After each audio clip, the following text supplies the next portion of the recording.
आप देख रहे हैं news national Bharat watch. Pratapgarh के मंधाता कोतवाली के अहिना ग्राम सभा के अंतर्गत पंडित का पूर्वा कतलिया चौराहे के समीप हरे मोटे पेड़ों का कटान किया जा रहा है। जब ठेकेदार से पूछा गया तो उन्होंने वन विभाग से परमिशन बनवाने का हवाला देते हुए बताया कि हम कटवा सकते हैं, हमें कोई नहीं रोक सकता। प्रतिबंधित हरे पेड़ की परमिशन हमारे पास है। पता नहीं क्यों प्रशासन इन ठेकेदारों पर कोई कड़ी कार्रवाई नहीं कर रहा है। आखिर ऐसा क्यों? ऐसा कई जगह पर है। आखिर क्यों हो रहा है हरे पेड़ों का कटान और उन्हें कोई नहीं रोक रहा?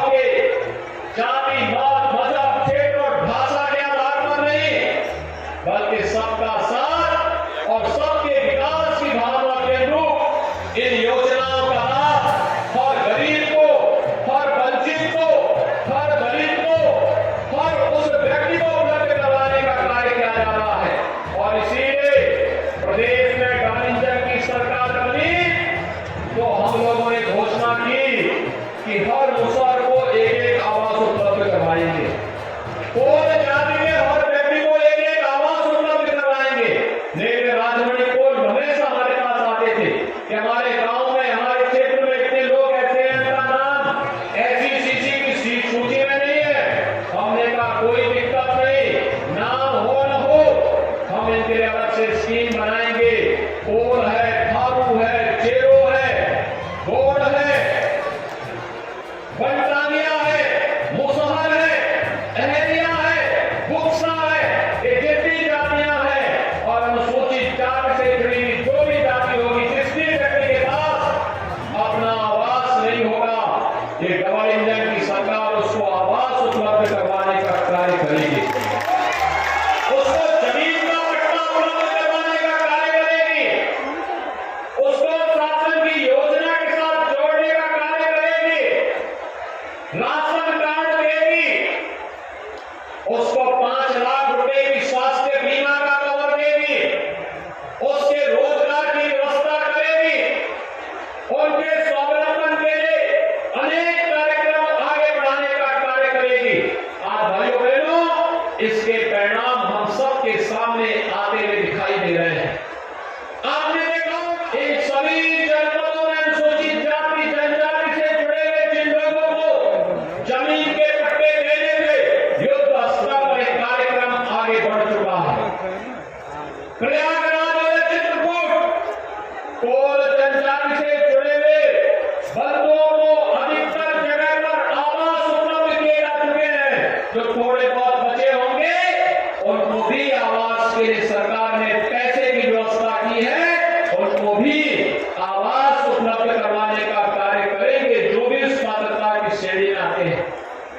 हमने जातीय आधार पर नहीं बल्कि उसकी जरूरत के आधार पर उसको शासन की योजना के साथ जोड़ने का कार्य किया।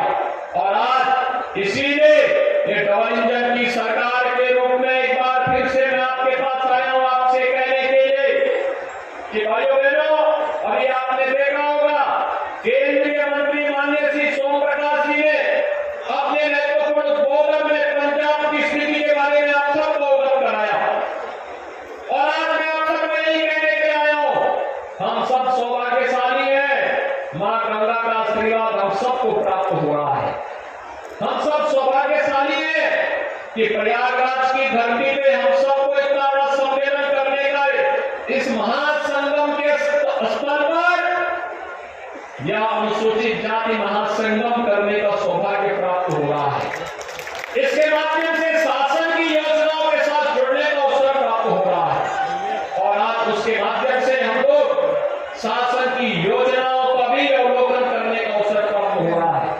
2025 में फिर से प्रयागराज में महाकुंभ का आयोजन होगा। और भाइयों बहनों, महाकुंभ के आयोजन की शुरुआत पहले ही कर चुके हैं। आज 3300 करोड़ रुपए की परियोजनाओं का शिलान्यास फिर से हो चुका है।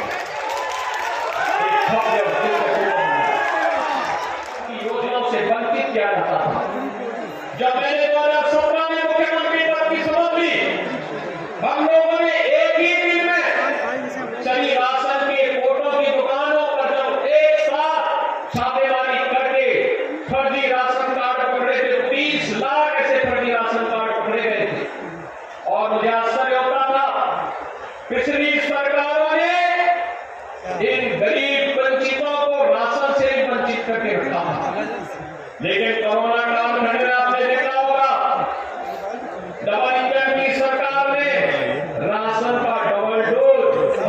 गरीब को उपलब्ध करवाने का कार्य किया था, हर वंचित को उपलब्ध करवाने का कार्य किया था। और आज भी राशन की सुविधा का लाभ हर व्यक्ति को मिल रहा है, कोई भेदभाव नहीं है, किसी प्रकार का कोई भेदभाव नहीं। वन डिस्ट्रिक्ट वन प्रोडक्ट में जो भी परंपरागत उत्पाद है, इस परंपरागत उत्पाद में भी अधिकतर लाभ अनुसूचित जाति, जनजाति और अति पिछड़ी जाति के लोगों को प्राप्त हो रहा है। प्रधानमंत्री जी ने अभी कुछ दिनों पूर्व प्रधानमंत्री विश्वकर्मा योजना प्रारंभ की है। इस विश्वकर्मा में परंपरागत कारीगर और हस्तशिल्पियों के सम्मान के लिए, उनकी ट्रेनिंग के लिए शासन का इंसेंटिव उन्हें उपलब्ध करवाने के लिए भी एक व्यापक कार्य योजना को आगे बढ़ाया गया है। और भाइयों बहनों, उत्तर प्रदेश सरकार विश्वकर्मा श्रम सम्मान की योजना को भी प्रभावी ढंग से आगे बढ़ाने का कार्य कर रही है। अनुसूचित जाति और जनजाति से जुड़े हुए लोगों के लिए सरकार के स्तर पर आज उन नौजवानों के लिए स्कॉलरशिप की व्यवस्था है, मुफ्त में पढ़ाई की व्यवस्था है, शासन की योजना से प्रतियोगी परीक्षाओं के लिए उन्हें अपने कोचिंग से जोड़ने के कार्यक्रम चल रहे हैं। और साथ साथ सरकारी नौकरी में आने पर उनको मिलने वाले आरक्षण का लाभ भी उन्हें तत्काल प्राप्त हो जाए, इसमें किसी भी प्रकार की कोई कोताही किसी भी स्तर पर नहीं रखी जा रही है।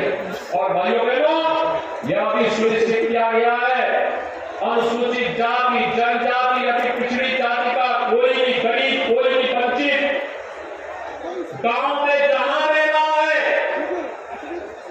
उस गांव में उस जमीन पर अगर आरक्षित श्रेणी की भूमि नहीं है तो वहीं पर पीएम स्वामित्व योजना के अंतर्गत उसे जमीन का पट्टा उपलब्ध करवा करके मालिकाना अधिकार भी दिया जाए। अगर आरक्षित श्रेणी की भूमि है तो उनके पुनर्वास के लिए नई भूमि चिन्हित करके उन्हें उपलब्ध करवाया जा रहा है, जिससे हर व्यक्ति के पास अपने लिए जमीन का पट्टा हो, जमीन पर मकान बनाने की व्यवस्था हो, उसके लिए रोजगार की व्यवस्था हो, उसके लिए राशन कार्ड की व्यवस्था हो, उसके लिए शासन की योजना को जोड़ने के साथ ही 5 लाख रुपए का स्वास्थ्य बीमा का कवर भी उसके पास हो, यह सरकार के द्वारा सुनिश्चित किया जा रहा है। और आज उसी श्रृंखला को आगे बढ़ाने के लिए, आप सबको आश्वस्त करने के लिए इस महासम्मेलन के माध्यम से संगम नगरी में 2025 के कुंभ के कार्यक्रमों के शिलान्यास कार्यक्रम के साथ ही मुझे जुड़ने का अवसर प्राप्त हो रहा है। मैं इन सभी कार्यों के लिए यहाँ के माननीय जनप्रतिनिधियों